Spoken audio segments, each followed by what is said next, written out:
Paul, then, first of all, as we look forward to Coventry City, any new selection problems?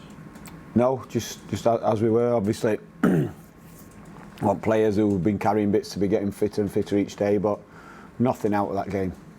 How pleasing has it been that in the couple of games you've had since football restarted, quite a lot of players have played some part in each game, haven't they? You know, Doyle came back and had a spell at Wigan, for instance, along with others in the Huddersfield game. Yeah, it's good. It's important. It's what we want the squad for. We want them all fit. Lots of ways it helps. It helps in terms of in-games, making subs. It helps when you're picking teams, if there's something specific that you think a player can give you. Competition, obviously. And also, I think it helps when, in the instance with Ozzy the other day, when not quite right, and we've had players playing who aren't quite right, we don't have to really take those risks. So, yeah, lots of reasons why it's been good to get bodies back, and I'm hoping the next few weeks we're welcoming a few more. Do you find yourself planning a little differently because of the volume of games in the next week? No, because it's still nowhere near what we've been playing like in the season up until the middle of November. You know, we play 26th, 29th and 2nd. That's easy for us. Yeah. You know, it's kind of funny though, isn't it? Kieran Clark's just been making the point that you've had a busy season, but then obviously, relatively ground to a halt. Normally, players, one might imagine, halfway tired going into Christmas when it's busy, but now they're not. They've only played a couple of games. Yeah, I've played a couple of games, and like I said, there's the 26th and the 29th, and then we don't play till the 2nd, that extra day again, and then it's FA Cup, and listen, we'd love a cup run and things like that, of course we would, and it then may affect the games further down the line, but as it stands at the minute, we've got a lot of Saturday weeks then as well, so it means from our point of view on the grass we can do a lot of work with the players. We can make sure players are in a better state physically, come the end of the week, ready for the next game. And so it does look, as it stands now, a hell of a lot different in terms of planning and the fixture list than it was from end of July all the way through to the middle of November. The question that's asked this time every year, you're getting them in on Christmas Day? Footballers are used to that now though, aren't they? Yeah, they're used to it, but we're not actually this week. We're we'll be training, but we've done it slightly different, because I think one of the reasons we've been able to is we've got more time between the games. So we've just changed the week round, and we've been in. We can have a lot more training days with the players, which is good. To get any messages across, tactical, have them all recovered. And then the only thing they need to Christmas Day is some physical stuff. So, they know what they're doing, and that'll be fine. Just as an aside, one or two players recently have spoken about how you've divided responsibilities. So the defenders, say, for example, have had defensive meetings. There's been meetings in groups about free kicks, etc. Is that a new thing? How has that come about? No, what, a new thing here? Yeah, well, as in something you've brought in, or is it something that's been going on for a while? It's just they've started talking about it. I think it's always happened to a degree when I played, but I think we try and do it with a bit more structure and purpose and make it part of how we work, you know what I mean? Allows us to get a little bit more detail into the players and have every meeting a little bit more specific, rather than players sitting in meetings where it's not all relevant to them. And I think if you do that, obviously attention spans aren't very long, but if you do that and make it specific, then you can get a bit more involvement from the players as well, and be judging, assessing how much they're taking in. And then I think probably a step further is when you're getting them involved in that. So in the past, some players have led on meetings, whether that's been Billy and Ollie as strikers, whether that's been Eags debriefing to the back five. So we've done little bits and change it up how we get them involved, but I think it's a consistent thing we do in terms of the structure of it and an expectation on the players. You mentioned a couple of minutes ago that you're obviously hoping to get other bodies back then, so Robinson and Brewster, what's the latest with them? Robbo's back fit. Ryan and Reese will be, obviously they had surgery So they're going to be, they're the longer termers. So yeah, the other boys, we've got Izzy back training now. We're seeing how he reacts every day with his knee, and we're expecting it to be up and down a little bit for the foreseeable. Obviously, Ozzy getting better week on week. Flecky recovering with his the crack in his leg that he had. So as I say, yeah, day by day we're getting closer to having everyone fit. Have the now that operations have been had, have the medics put sort of timescales on Brewster, etc.? Do you know what I've done? And it sounds, you might think I'm there. I'm not. I don't ask. Don't ask. They're fit when they're fit. They're fit when they're fit. I like to plan with the players we've got and work with them. That's not to say they're forgotten about. We try and get involved with them all the time, but I don't want any added pressure on them. Everyone works hard to get back fit, and some players end up coming back earlier. Some players end up having setbacks. That's what determines it. Do you know what I mean? So I get given a date of 8 weeks further on.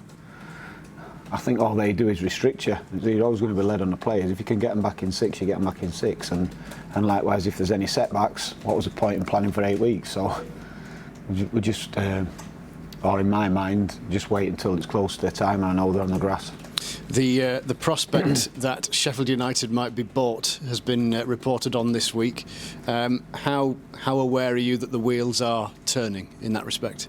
Yeah, they're turning. That's it. So I know anything. Well, it's not for me to get involved in, is it? It's not for me to have any sort of say on it.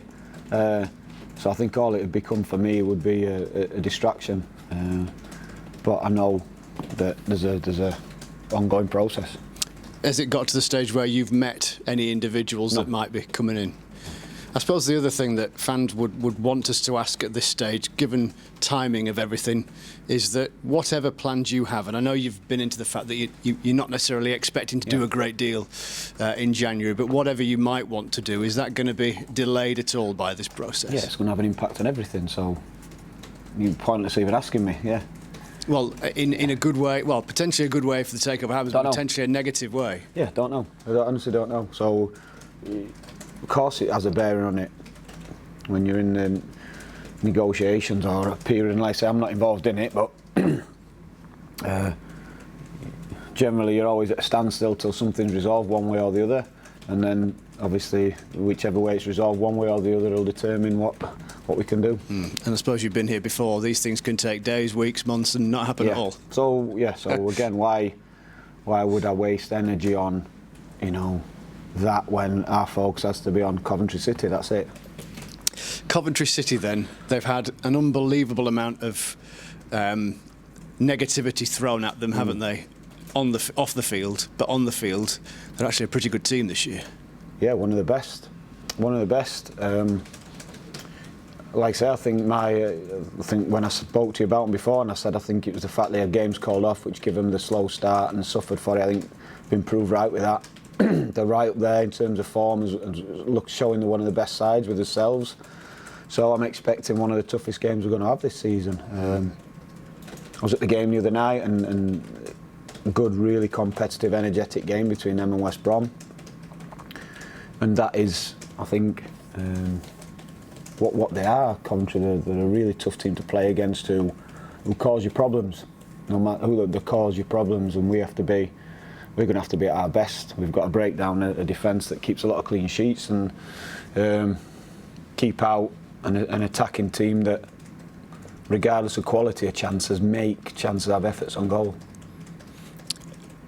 You will have perhaps come to expect that from a kind of Mark Robins side. That those type of assessments have been there for quite a while now. Yeah, listen, I'm not commenting on other teams. This team I've seen now evolve and grow for a long time. And I remember chatting to him before I was in this seat about when I saw him play when they first came up. And they brought an energy and an enthusiasm which teams can do. But for me, they've developed it and they've got some good players. And a clear way that they want to play.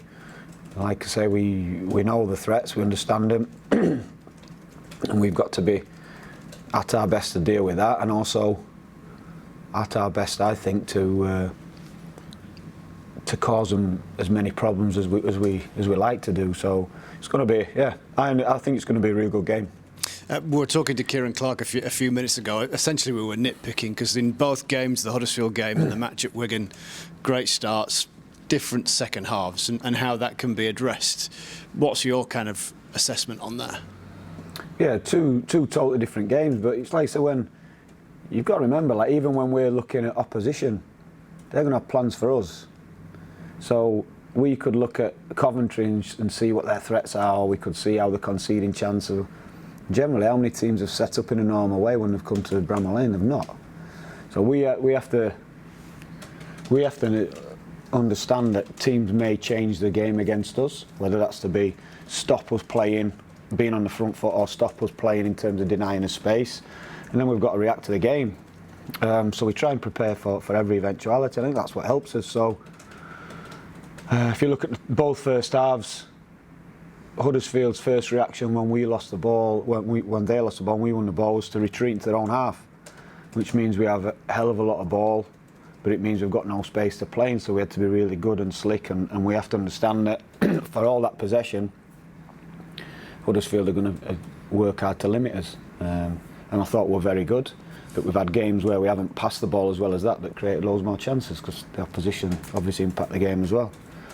Flip that the other way, we've played against Wigan, who we sort of had a guess may try and be a little bit more expansive, so we wanted to be on the front foot, and again, we didn't have as much ball, but created twice as many chances by how we pressed and went after the ball. So total two different games, saying the first halves were good. They probably were, but for different ways. And arguably his best part in the second half was after we got the second goal. We looked very strong then without the ball. Although the game was played in our half, we were very good for 10 minutes or so. But then the goal again changes it, which changes the opposition. They play more bodies behind our midfield. What are you going to do? You're not going to leave them. So again, the opposition always have a bearing on the game. So yeah, that'll always be the way. That will always be the way. I think two things. In both those games, we could have been better with the football in the second half in terms of looking after it. But also in both those games, how we defended our box was very good. So yeah, we work hard. I try not to give too much away, you know that, but we work hard on trying not to be one-dimensional, and it's for that purpose. I'm trying not to say too much. We work hard on trying to win games. Whatever's going to be thrown at us, whatever comes up in the game, we need to be able to deal with it. So we have got an identity, we have got a way we want to play. But I think probably the Huddersfield and Wigan game, you mentioned them first halves, is probably a great example of what I'm talking about. So if we'd have worked all week on how aggressive we are without the ball and playing on the front foot and pressing against Huddersfield, we've not done his homework properly. We know that's not going to be the way to win that game. The way to win that game was, we knew we were going to have a lot of the ball, and it was always in transition how we reacted to win the ball back high.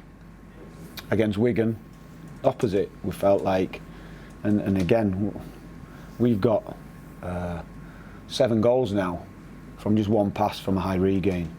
So all these are the stats and the things we go into that, because that was another one against Wigan. So we've also got goals off no passes from high regains, because some games that's the best way to win the game.